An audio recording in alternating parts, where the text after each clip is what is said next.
exhibition Imprint, and we are showcasing 4 fantastic young printmaker artists, and a little background about why we chose imprint, the word, the semantics of it basically. As you know, imprint means, one of the meaning is making a mark, and which is integral part of printmaking medium. And also in our lives, in our collective lives, our memories form an imprint, and which deeply affects and influences our consciousness, either individual or collective. And through their individual different perspectives and different methodologies, all these artists have expressed what is imprinted in their mind, and what through their different medium and practices. So I thought, putting together the word imprint just kind of showed exactly what we wanted to showcase.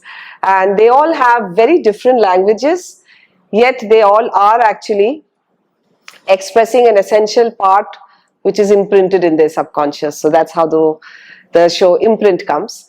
And today we are very lucky to have the exhibition graced with very important people out here. And thank you, Dr. Nuzhat Kazmi, ma'am, to come over and grace this show.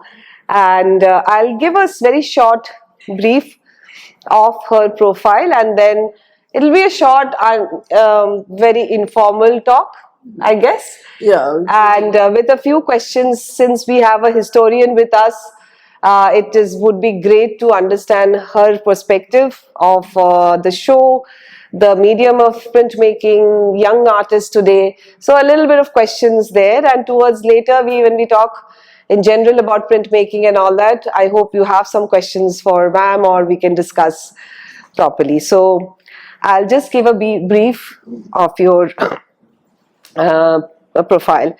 So an art historian and art educator, Dr. Nuzhat Kazmi, superannuated recently as the head of the Department of Art History and Art Appreciation from Jamia Millia University, where she was also the former Dean, Faculty of Fine Arts.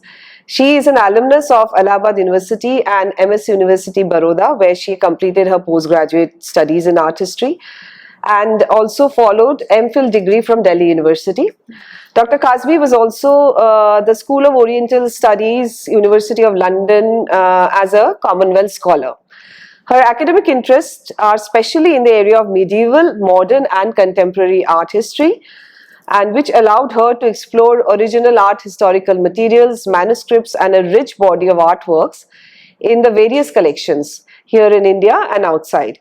Dr. Kazmi's recent publications include publication of Auraq-e-Musafir, I hope absolutely, you're right. Which is a Mughal art of portraiture, the intellectual context and content, in 2021. She had also recently written a monograph on eminent artist Anupam Sud, published by Art Gallery in 2025. So thank you, ma'am, for coming. So big round of applause for ma'am and for all the artists. And before I go to her, just introducing, that's Priyom Talukdar, Bikash Chandra, that's Atanu, and that's Avni Bansal.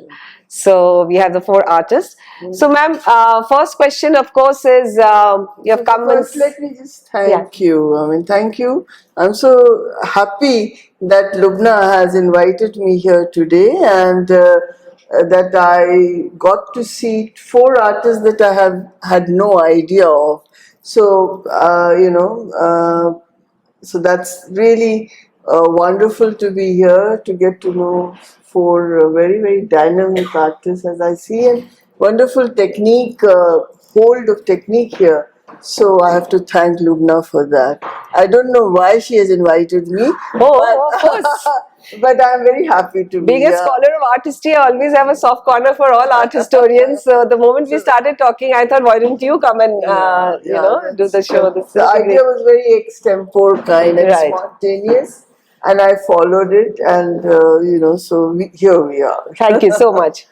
So, ma'am, maybe we'll start with your brief impression about the show. How do you find it? How do you find the artists? Anything to give a feedback or anything that you would like? Yeah, the first imprint that I have with me at this moment is that they all are exploring very conventional techniques of printmaking, which is also a very delightful thing to see happening, because usually, of course, as you've written in one of your tutorial note also, and perhaps some artist here has also mentioned it in their note, that it can come, printmaking is now also part of a multi-layered artwork, as you may call, or what is it also called? Multimedia kind of thing, So things, and that's where I think the creative part of art practice and art world is that it's a continuously processing area, things are always being processed, ongoing, changing, or if you may like, or reinventing or inventing. So that's the nature of art itself and the practice of artists, and the more creative it is, the more deep rooted it is in very conventional techniques also. I mean, apart from its ability and its need to keep exploring the contemporary demands in terms of technology, in terms of visuality, in terms of, so I mean, even in last 10 years, I see that there has been such a dynamic change in visuality and the supply of images, as I would put it. The demand may not be so much as the supply of the images. So there's a surplus of the images. So how do the artists find their own niche, anchoring, their niche, and to get out of this very, one may say, numbing experience of being always loaded with images? Less of text but more of images. I mean, that's my experience. I don't know. I'm not too much a very computering person. I'm not very much, on the screen. I no longer can, my eyes and attention cannot be so much on the screen. And somewhere something is that I do prefer, holding a book and reading it. So the print is always there. And I think that I was really I really admire your preference for very conventional woodcut, which is not an easy thing at all. It's not. It's not understanding a technique, just understanding a technique, but it is also about translating it into a, communicating image. That's how I see art also. And art is always communicating. It's an image which communicates. It has been made so that it communicates. Some artist has something to say, and therefore the artwork is there. That's my baseline for art. So in that, I really appreciate that, Lubna, that all your four artists in this show, they have, and Vikas has done the lithograph also. Then embossing has been done by Atanu, and Piyush has also taken woodwork, isn't it? These are the woodcuts, yeah. And Avni, entire work is woodwork, all your works are. So, and woodwork I have always found very dynamic in the sense that it already has all the grains and textures and the possibilities of making a very complex image. But the challenge is, how do you control all those possibilities and give what you want to give? Right. So I think I find Avani's work in that sense very controlled, very focused, and perhaps it's very subjective. It's good to be subjective also, apart from being objective in terms of appreciating art. So I find it very minimal in its aesthetics. So that is there. Then of course where she's done the collage is brilliant, I say, because black and white is just working on your optical, sensory board or panel. So wonderful, and of course we are sitting just in front of a marvelous series of work which are very complex, as you can see, and somewhere he has used frames, as one may say, as you have it in the film, structuring, layers which are about 72 layers. Now that's a very, great dedication of a kind, and great vision of what you want at the end. Of course, I'm sure you will agree with me that the thrills are also when the unexpected happens in the whole process of printmaking, and that you hold on and you keep it. Right. So that also I could see in some works, that it could be accidental, it couldn't be very, very engineered, as you may use the word. So that's the thrill of the printmaking, that it surprises you, right, more than you expected it to comes. surprise you. Absolutely. So ultimate, of course, the discretion and the decision is the artist as to where it wants to stop, to select, to reject, or to accept. It remains with the prerogative is with the artist to retain that. So I think I see in these 4 artists' works, and I really congratulate them that they are, I can see they enjoy what they are doing. Yeah, that's something that even we, while selecting, this is what we were feeling, that people who are owning their work, that feeling we also get when we look for artists and then select for the show. So yeah, that's definitely a common thing. So I think you'll go a long way, all 4 of you. Just keep enjoying your work and giving us new works to see. And of course, you have to learn a lot in the whole process, as you're very young, and the art world is huge. My God, it's just expanding. So true. And of course, India is becoming very central to the expanding art world. Right. And it has always had the possibilities, but now you see new galleries coming up. Here is a delightful space. I said, entering it, you feel you've entered something very special. The space is very special. Thank you. So everything has been looked into to give us this experience. So Lubna, congratulations for that. Thank you so much. And I don't know if I could have been here, but she has really made me come here, and I'm so happy about it. So, ma'am, yes, of course, yeah. So, since we are talking about printmaking, and you had recently published a monograph on eminent artist Anupam Sud.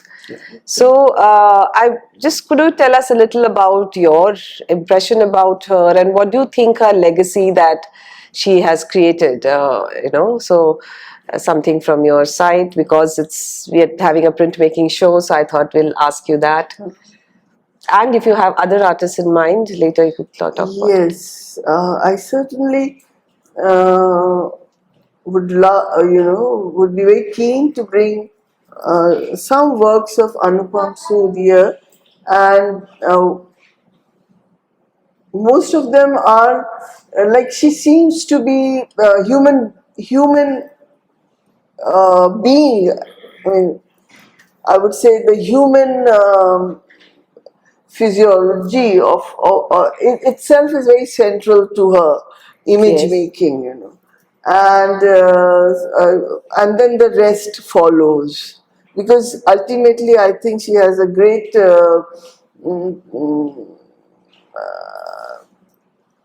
understanding of how, anyway, our understanding of even the world comes back to us only, like whatever I'm speaking is actually what I am. Right. So it is not beyond what actually is the body you know, Right. we receive what we can receive and we give back what we have received, basically, or we have been able to perceive and be receptive of that. So in that sense, I think she's very she's so she says everything that she has to say most of the time, I would say, is through the how she presents the body, the structuring of it, the positioning of it, it's the psychological state that can be created by a very studied, and all that in a medium which is not very Not easy. very easy. Yeah.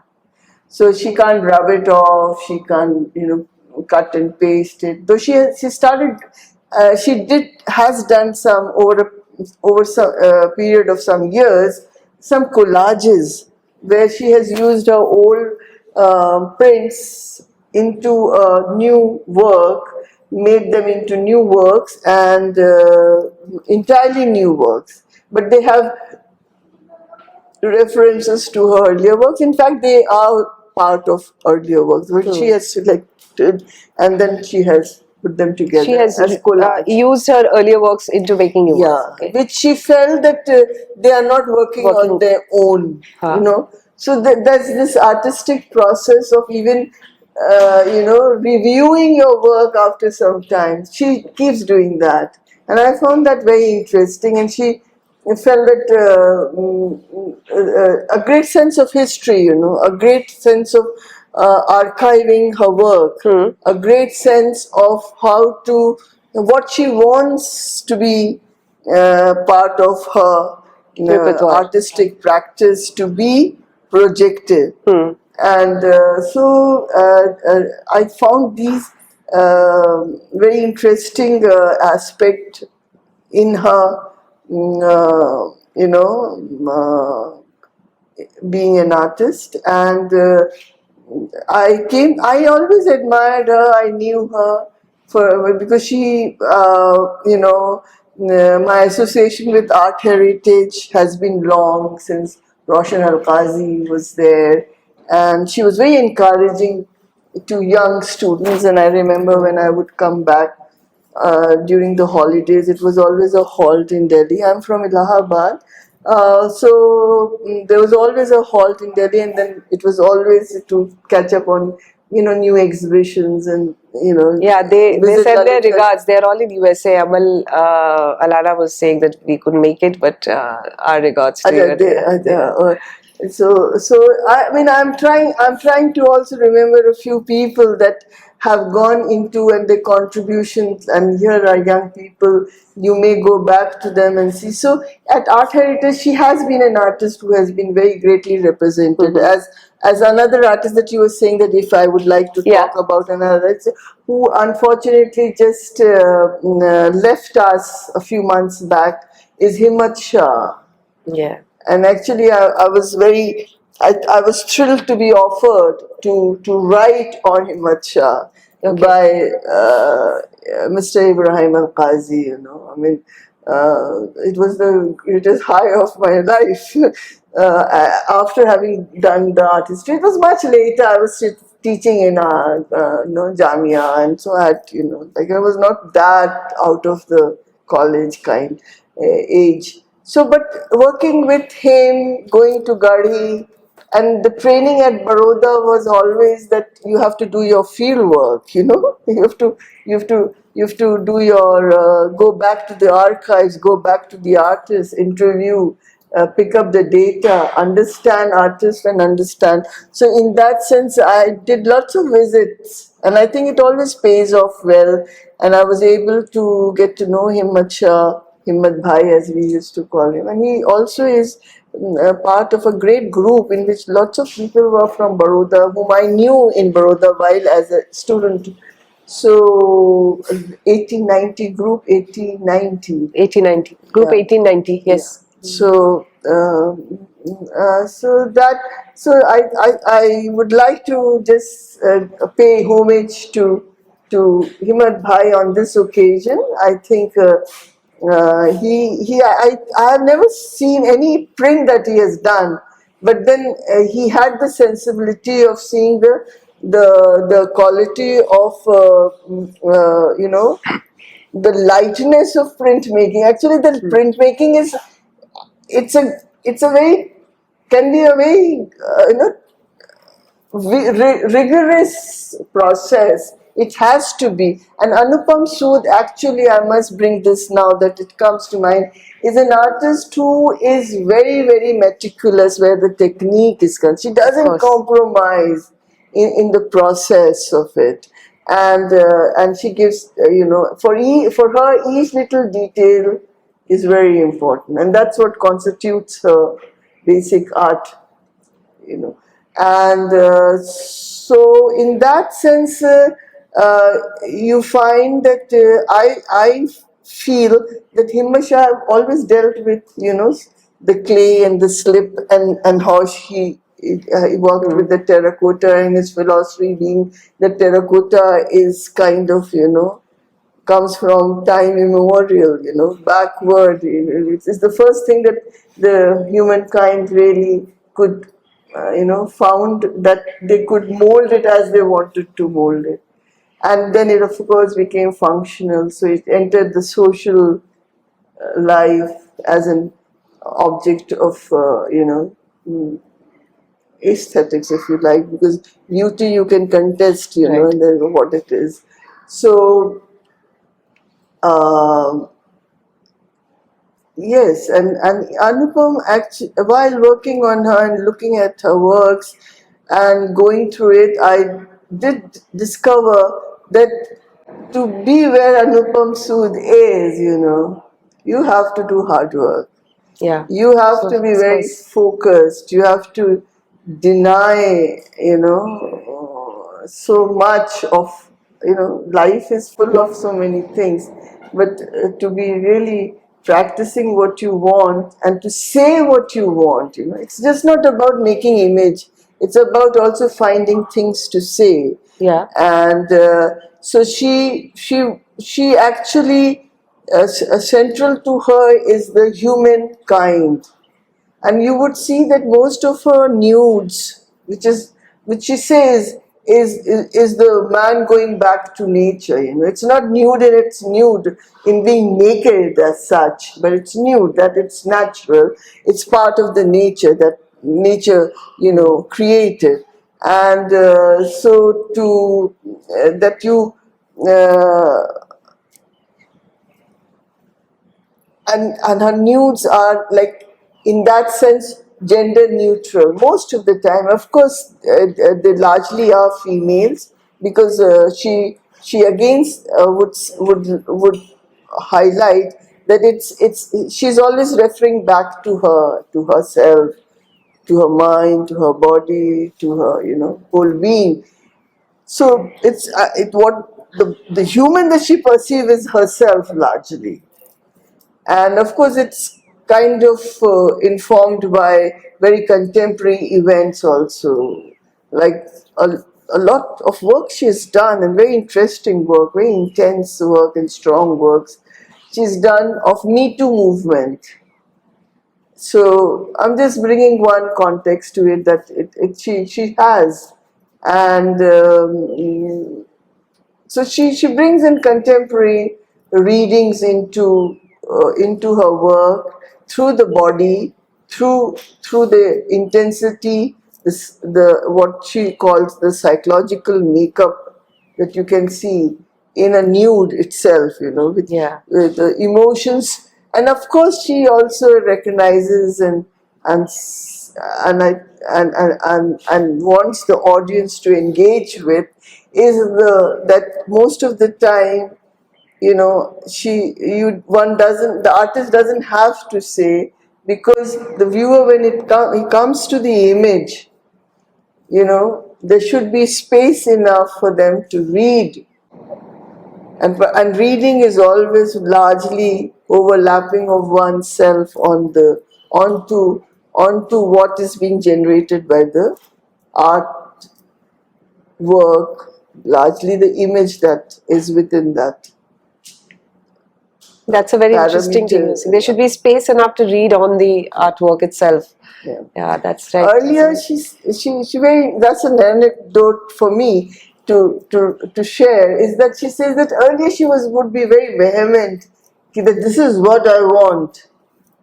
This is what I want, I mean, Want to express, yeah. almost inhibiting any kind of extra reading into it, or allowing other person to see more than their What she intended to.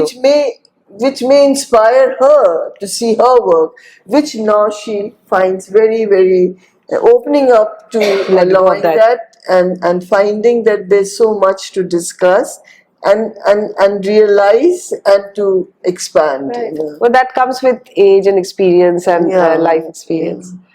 So, my final question is on printmaking, and if you all also have some questions and we can discuss together. So, like for example, like today we are looking at primarily 4 artists working on. I know they are doing other medium also. I know you also work with other mediums, but printmaking. So. Other medium would mean They individually will be practicing through other mediums, but today we are talking and showing majorly printmaking works. So should printmaking be now in today's context, what you see, what you've seen in the past, and you've seen the growth, and the topic that we have today is Rethink on printmaking. So should it be considered as a separate medium at all today, in today's context? Because artists are either using printmaking medium or using that as a tool as a means to the end.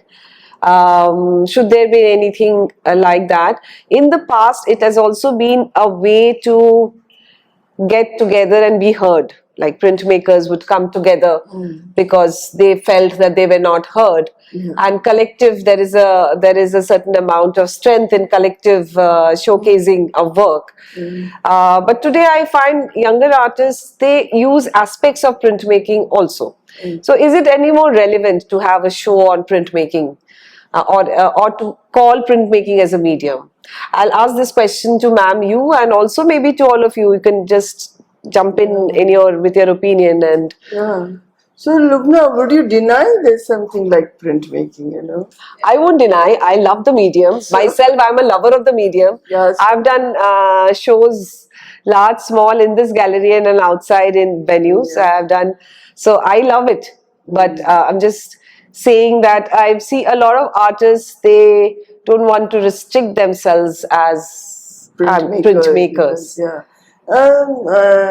That's a little fault line over there if they don't, because I think that printmaking has actually earned its place as an art. That's what you think? Yeah, it has, and now not to recognize it would be in a sense, denial of something which is already there. And now how you apply it, or how you accommodate it, or how you space it within the other mediums is, of course, again a prerogative of an artist too. I mean, that liberty, that kind of experimental, generosity is now there amongst the people who are practicing art, or who are reading art, or who are writing on art, or in the whole acceptance of art. So I think printmaking is a very strong medium, and it has always been.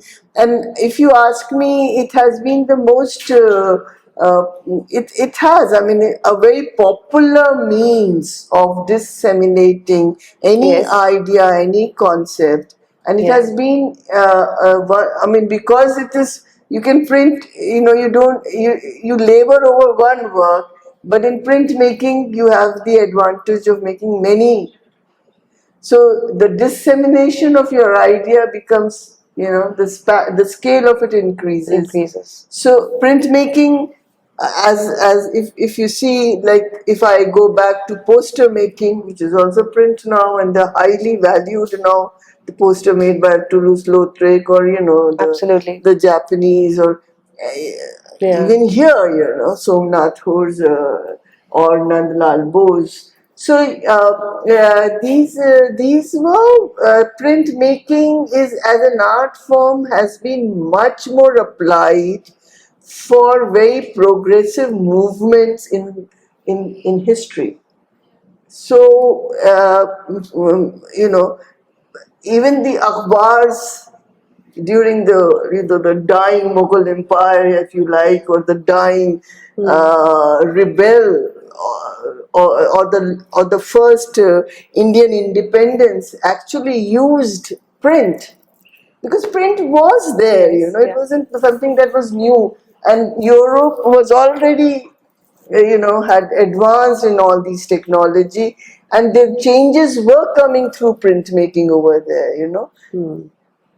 Knowledge, dissemination of knowledge, and knowledge here means even expansion of education at the mass level was possible because of the production of books. So I'm here not looking at prints as only how to make art, but also print as a tool which has disseminated many powerful, many changing, revolutionary ideas through these prints.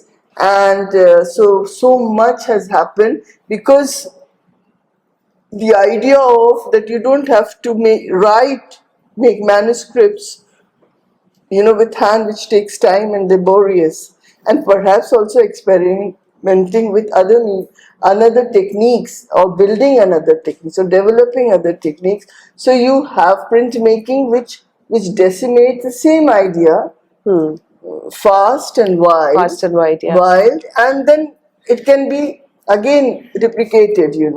So print as such is a very powerful, has been historically also, art historically also, a very powerful. I can't remember any artist of any importance or significance has not practiced printmaking. Yes, absolutely. No, so because recently, if you have gone, ma'am, a few months back, we had that Bortala print fair, and realized that so many artists have dabbled with printmaking. We don't know them as printmakers, but they've always done it. Yeah. And as you are correctly saying, our entire independence movement during that time, the dissemination of the posters and everything, printmaking was a very, very, very large part of it. So, the Indian polity did move from handwritten to poster making, through printmaking, to printmaking, to newsletters, to newspapers, to all that.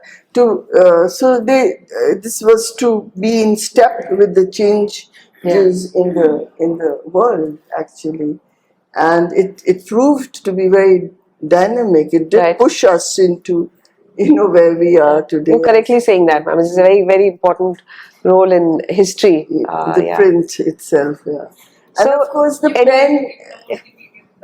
Yes, you can't ignore the medium. It's like digital prints have come, and they have an importance of their own, and you don't have to print newspapers through Mongolian times, right? Like it just it can't be printed digitally. But then you can't ignore the medium. A lot of artists are using the techniques to create much larger works. They are using the techniques in different formats. And there has to be a space for that. Like London has a lot of shows. Like we exhibited in London. You have shown in London, yes. It was only about prints. It was not about other mediums. It was about prints and how they are being used to create artworks. Like United Kingdom has a very strong appreciation for print. Studios also, people are working in it as a collective also, as individuals also. And I think there's a need in India also to an extent now. So do you think we should do more shows on printmaking, especially? Any of you can answer the question, how do you think this medium should be dealt with? I think there are many ways that one, like for any other medium, of course painting has had the advantage of being part of the curriculum right from the beginning when the art colleges were made. So that way it got much more, space and time to grow and become, much more there in visibility. But printmaking, even today, there are very few art colleges that have printmaking. So is departments. resource is a big thing. Like in colleges, the studio has to be there. That's facility of that, because it's a costly resource to maintain. Only few selected printmaking studios left in India, Yeah.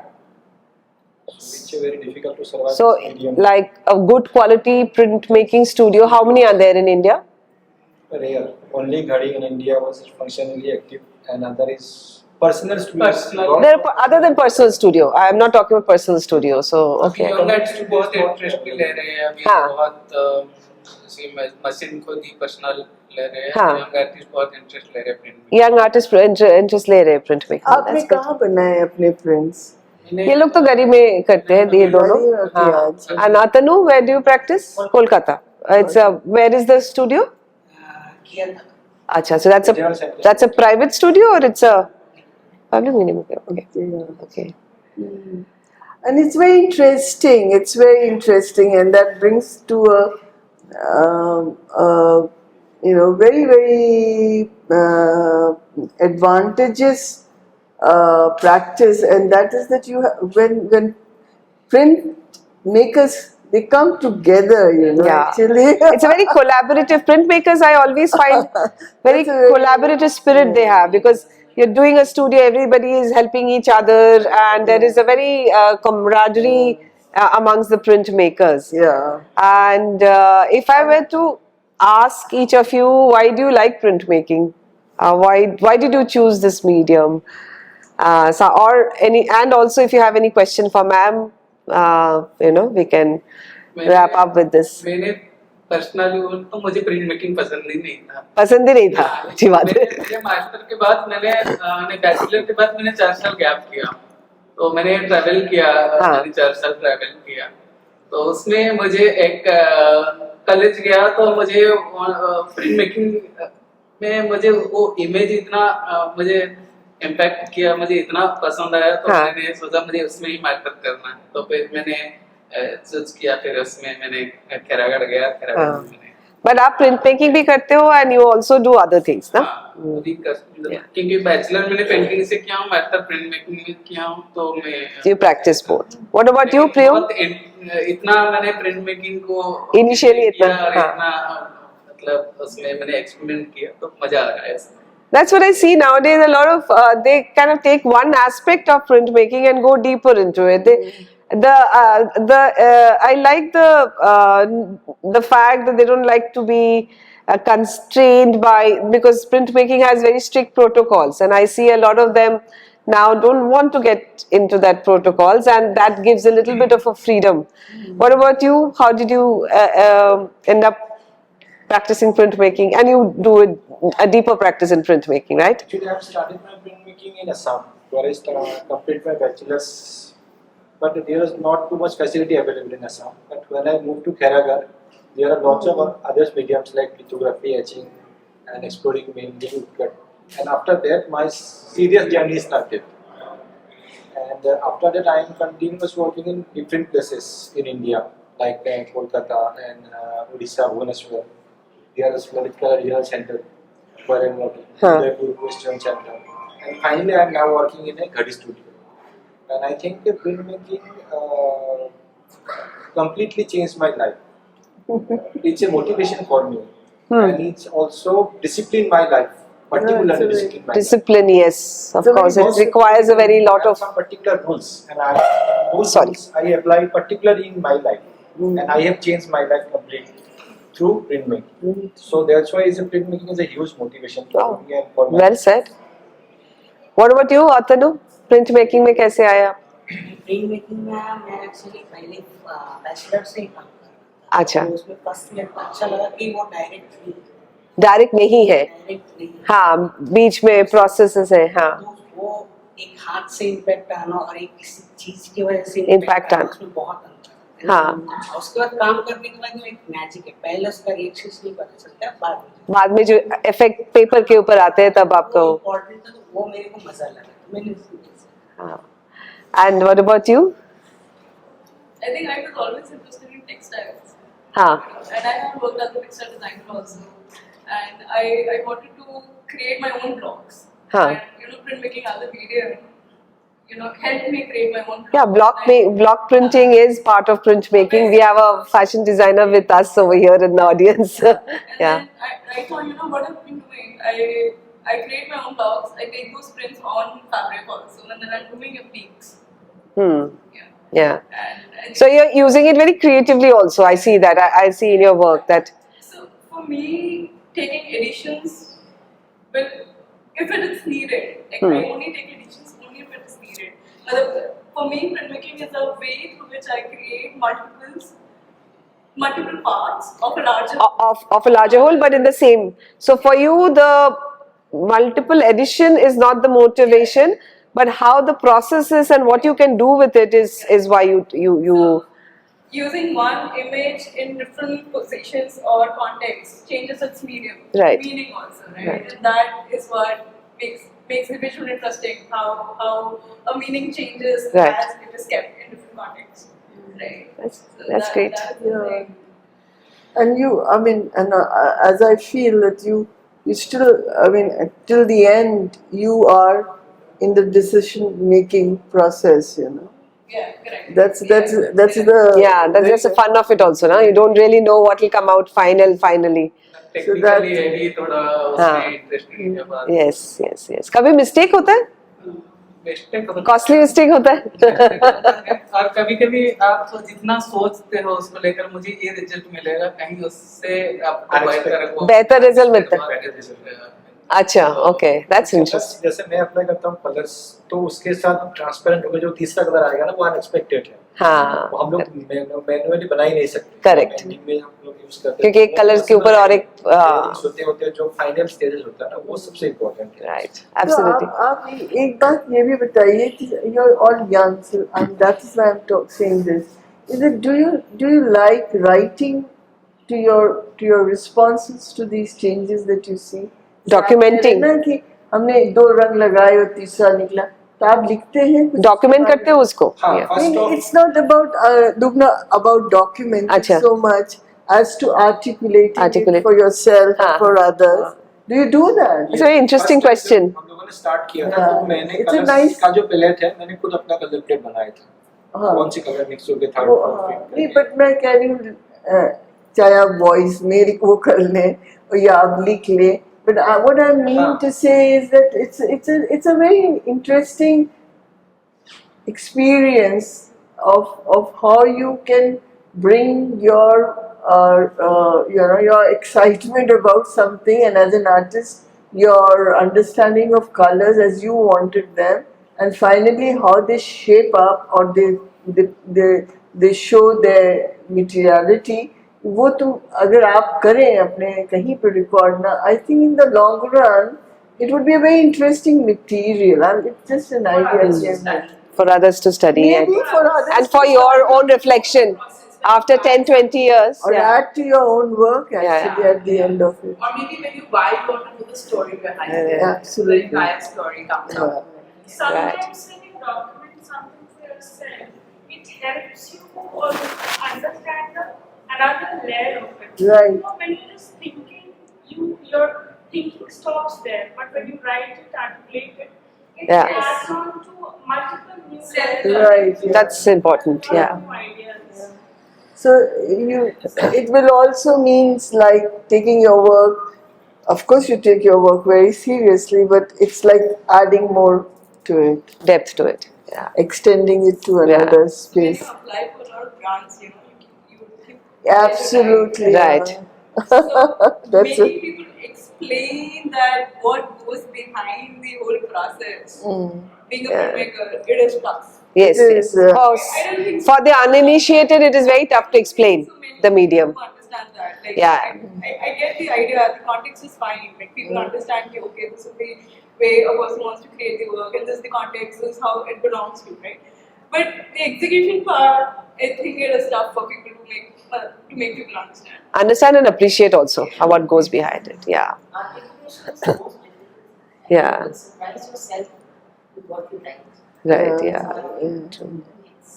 And then, and that's work that's also a work, It won't come very easy if you're very sincere and you're very focused in what you want. Yeah. I think it just sharpens your own sensibilities, I think. Okay, I think we are coming to the end of this adda. Ma'am, any closing words before we? Well, I mean, it's been delightful, and any questions that you may raise? Any questions Yeah, for that ma'am would or be anybody? interesting What to answer. inspired you to start this? What? No, ma'am is a historian who's worked through various genres of work. She inspired These are the inspired artists me. who are into this. Yeah. Lubna, it's all her. What's the most fond memory as an artist? I do practice, and I do like to see myself as an artist, but I'm more of an art historian. And since '82 I've been teaching art history. Once I was still researching on my MPhil, and what inspired art history? Art history. You should ask me why did I take to art history? History, Because yes. I'm sure you must have seen from 82 and from teaching, like the whole mindset of the coming generation. Right. What you were teaching at 82 and now, like 40 years, you must have seen a very change, like a drastic change in thoughts. You're right. I would say last 10 years have been very drastic. Yes. And I think it has lots to do, of course. I mean, we all know it. It's all to do with, digitals, technological Yes, leaps actually. Yes. And I've been very lucky because I just didn't miss much, the turning points of technology. So I learned email just in time. I learned internet just in time. That's a tough call. But now I'm baffled. Now it's too much. I can't keep up with it any longer. I can't keep up with it. These young girls laugh at me, so I can't imagine. Because I am, from a design perspective, I'm a fashion designer in last 15, 20 years. I see such a huge change in 20 years. So 40 years will be like I don't know. I don't know. Yeah. We might not be here. We might be on Mars by then. That's for sure. I don't know. The way things are going, my God. I mean, You can't imagine. yeah. Yeah. But then you see, I don't see always doom in it, but certainly there's going to be, and already there is, the questions of authorship, Yes. authenticity, I guess copyright, across industries, this is a which kept everything in some amount of, as if you allow me to say it, is that I don't know. I mean, today even humanity is at risk today. Right. I mean, if you agree with me. right. So our idea of humanity, of humanism, our responses as humans, thank God they have not finished as yet. But we are at a very critical juncture. Either we are this side, or we are doomed. Where I don't know. I mean, I don't want to even It's a threshold. think about it. But I think we all are sensing it. Yeah, So, that's true. so the fast way, the rules are changing, the dominance is becoming so apparently vulgar, and it's not to dehumanize. I mean, we are not allowing ourselves to be dehumanized, but all efforts are to dehumanize, if you understand what I'm saying.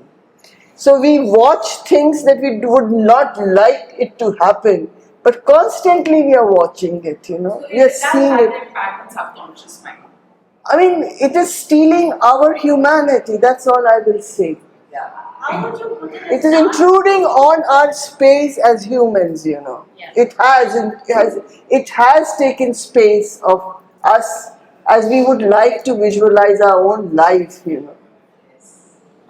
So I think we all sensed it when the Google would give us everything, you know. I think we did sense it, that what is it, you know, ultimately all my things, I have no control somewhere, you know. I could sense it at that point, that is maybe 10 years back or how? 20, And then 15, you would say, 15, oh, 20. I'm becoming so dependent, but no control, my country doesn't have control, nobody has control, then who has the control? So, you know, but we didn't stop to really do some alternate for it, you know. That's true. So let's see. But we should I guess allow this to we can happen. take offline because want people to I'm very enjoy the glad show. Yeah, thank you so much, ma'am. I'm so Thank you happy, so Lubna.